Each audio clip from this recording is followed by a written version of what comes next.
Адам баласының жүрегіндегі қадір тұтып, құрметтейтін екі ұғым болса, соның бірі ұстаз. Түлкібас ауданы, Жабағыл ауылы Әлия Молдағұлова жалпы орта мектебінің химия-биология пәнінің мұғалімі Шілмембетова Әсел Сейділаханқызы 15 жыл ұстаздық жолында аянбай еңбек етіп келе жатқан педагог сарапшы, озық идеясы бар жаңалыққа жаны құмар білікті мамандардың қатарында. Тек қана білікті маман ғана емес, шебер ұйымдастырушы, яғни жаратылыстану пәндер бірлестігінің жетекшісі.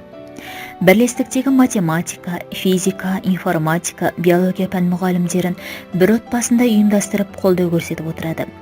Бірлестіктің жетекшісі ретінде жарыс сабақтар, көрмелер, ашық сабақтар ұйымдастырып, өз тәжірибесімен бөлісіп отыратын білімді көшбасшы.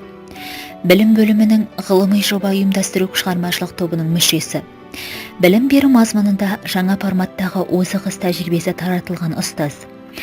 Аудандық, облыстық, республикалық көлемде ғылыми жобаларға, экологиялық орталықтардың ұйымдастыруымен өткен жарыстарға қатысып, көптеген марапаттарға ие болған маман. Түркістан облысы, Шымкент қаласы бойынша өрлеу біліктілікті арттыру институтының ұйымдастыруымен мұғалімдердің өз тәжірибесіндегі зерттеулерін тренерлер алдында талқылау өтті. Бұл форумда үздік баяндамашы және шебер сынып айдарында балаға өз бетімен зерттеуге мүмкіндік беру қажет. Сонда ғана ізденіп есте сақтау қабілеті артады деген мақсатта химия-биология сабағында оқушылардың зерттеушілік жұмыстарын ұйымдастыру тақырыбын қорғап, мақтау грамотасымен марапатталды. Баланың бойындағы қызығушылығын тану, бір нәрсеге бейімділігіне қарай көрінеді деген ол, пәрменді белсенді болу үшін тікелей әрекетке көшу керек дейді.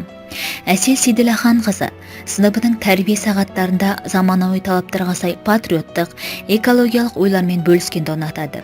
Міне, осындай ұстаз ұлық емес, ұлы қызмет деген Бауыржан Момышұлының керемет дана сөзін әрқашан есіме аламын.